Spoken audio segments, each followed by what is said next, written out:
আসসালামু আলাইকুম। এই মুহূর্তে মুসলিম বিশ্বের জন্য একটা ব্রেকিং নিউজ। আমি আমার গত ভিডিওতে জানিয়েছিলাম সংযুক্ত আরব আমিরাত তারা ওপেক থেকে বেরিয়ে যাচ্ছে।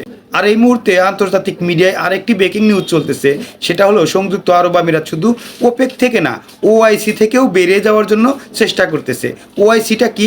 ওআইসিটা হলো সারা পৃথিবীতে যতগুলো মুসলিম দেশ আছে সবগুলা মুসলিম দেশের একটা জোট, তার নাম হলো ওআইসি। আর এই ওআইসি জোট কেন তৈরি করা হয়েছিল? ওআইসি জোট তৈরি করা হয়েছিল এই কারণে, ইসরায়েলের হাত থেকে মুসলিম দেশগুলোকে রক্ষা করার জন্যে। যদি কখনো কোনো দিন কোনো একটা মুসলিম দেশে ইসরায়েল হামলা চালায়, তাহলে মুসলমানগুলোর যেহেতু শক্তি কম, তাহলে এই জোট মিলে সবগুলো দেশ মিলে ইসরায়েলকে পাল্টা জবাব দেবে। কিন্তু বর্তমানে তো সেটা হচ্ছে না, সেটা তো আপনারা দেখতেই পাচ্ছেন। একটা করে মুসলিম দেশ টার্গেট করতেছে ইসরায়েল এবং আমেরিকা, তাদেরকে মারতেছে। কিন্তু তারপরেও তো একটা জোর ছিল, মুসলমানের একটা জোর ছিল সারা পৃথিবীতে, সেই নামটা জানতো। একটা জোট আছে, জোটের নাম ওআইসি, যেটা মুসলিম সংগঠন।